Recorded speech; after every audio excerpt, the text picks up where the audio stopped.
In just a few hours, America will head to the polls, setting the stage for the next 4 years, and it's shaping up to be quite the spectacle. This election has been anything but ordinary, featuring wild twists like assassination attempts, unexpected candidate changes, and some pretty intense smear campaigns. We're seeing some traditionally red states possibly turning blue and vice versa. The big question mark remains in the 7 purple or swing states with tight races in places like Michigan, Pennsylvania, North Carolina, Arizona, Wisconsin, and Nevada. As of the latest polls, Donald Trump is leading Kamala Harris in many of these key battlegrounds. Kamala Harris spent her entire day yesterday in Pennsylvania, which has 19 crucial electoral votes, the biggest prize among the states likely to determine the electoral college outcome. On the flip side, Donald Trump has a busy schedule with 4 rallies in 3 states and will close out his campaign with a late-night event in Michigan, just like he did in his previous campaigns. Around 70 million Americans have already cast their votes through early voting, whether by mail or in person. The rest, including many immigrants, will make their voices heard today.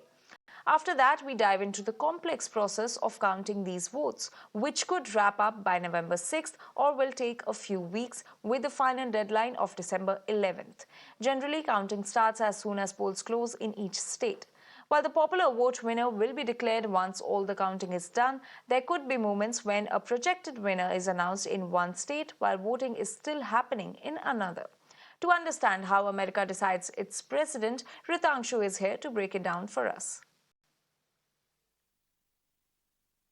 So the big buzzword here in everyone's mind is how exactly do the US elections work? How are they separate from different from the Indian elections? And is it possible for someone to get more votes but not be elected as president? Well, that's happened before, most recently in 2016. First, look at the similarities here. So we have 240 eligible voters in the United States here. And once again, just in the case of India, where you do not elect your prime minister directly, you elect the person who elects the prime minister. In the same case in the United States, you elect an elector who then elects the president. Here, the total electoral votes, similar to the total Lok Sabha MPs, is 538. In India, remember, the halfway mark is 272. In the United States, the halfway mark is 270. So the first person to get 270 electoral votes becomes president here. Now, these 270 votes, electoral votes, are divided on the basis of states. Each state gets a number of electoral votes proportionate to its population, which is why the big states have more representation, the small states not so much. Now, here is where the differences start coming up. And let's now proceed to the next important data point here. The key difference, as we mentioned, one, the electoral votes are demarcated on the basis of states, not in an overall homogeneous unit like we have in India. Now, here's the key difference here.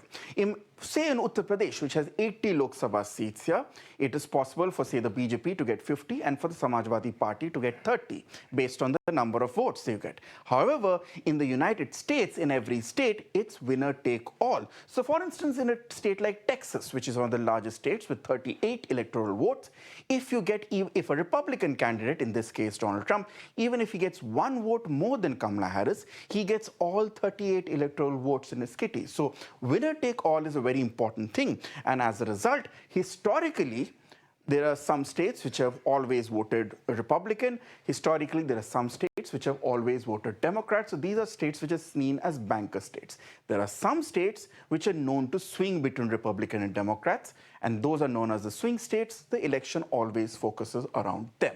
Some states, though, we mentioned, only 2 of them, unproportionally divide the votes, not on the basis of winner take all. Then, of course, these college of electors, or the electoral college, then decides to cast their vote in the beginning of January, and the next president takes oath on the 28th of January here. Now, most cases here, if you have elected a Republican elector, the Republican elector will vote for the Republican candidate here. There is hardly been a chance where there has been a switch, but that procedure exists.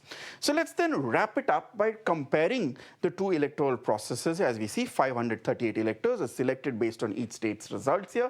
So it's possible theoretically that if you combine all the votes, maybe you would have gotten more votes, but in the basis of the winner take all, you would have gotten lesser votes electorally. Now, so an electoral vote is essentially a representative republic. A popular vote is a direct democracy. That's the big difference here. The next important difference is that we look at citizens voting for a delegate based on party affiliation. Citizens vote for their choice of official here. So, for instance, in a popular vote, you vote directly for the person you want to be at the head of state. Electoral vote, you elect the person who will elect the head of the state here. Delegates convene, as we said, at some point for the next 2 months and convene and cast their votes here. In a popular vote, such as in India, votes are counted, and on the basis of popular majority, the winner is announced. So this is roughly the difference between American elections and elections which we are familiar in India. The things to keep in mind as you track the counting process in the United States is, one is which way are the swing states heading, and based on that, who reaches the magic number of 270. Once that's done, the official process will still take 2 months, but as we know, it's more or less done and dusted once someone reaches the magic figure of 270. Back to you in the studios. The momentum is on our side. Our campaign has tapped into the ambitions, the aspirations, and the dreams of the American people. And we know it is time for a new generation of leadership in America. And I am ready to offer that leadership as the next President of the United States. So if you are still on the fence in this election, think about what really matters. Think about the values we were taught by our parents and our grandparents. Think about the kind of country we want to be. And understand that your vote really does count. Here in Wisconsin, a single precinct might be decided by 10 or 20 votes. And those votes could determine the fate of our republic, the world that our children and grandchildren will inherit. That is an awesome responsibility. But what an extraordinary privilege that is, to live in a democracy that gives each of us the chance to make a difference, gives each of us the chance to make our voices heard.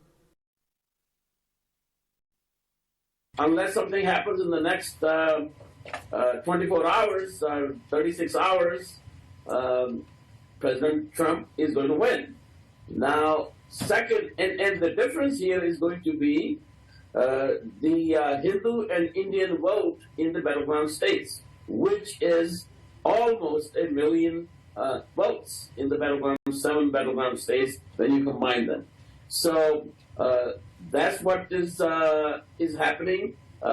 Hindu and Indian Americans are going to decide who the next president of the United States will be.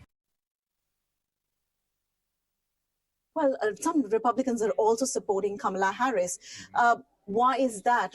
Why aren't they supporting Trump? Because the race seems to be pretty tight, and that means that he does have substantial support. Yeah, people are concerned about a couple of things. One, our democracy generally, because Trump has said many anti-democratic things.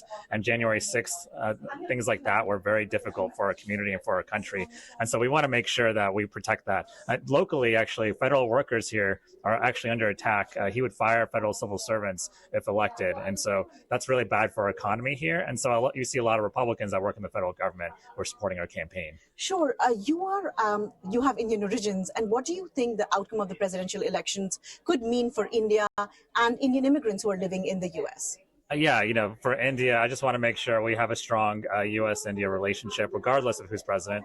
I think Trump has vowed to do that. I think Harris has vowed to do that. I also want to make sure that we have an immigration system that works for people who are coming over on, say, H-1B visas. We're trying to get green cards, waiting 10, 15 years.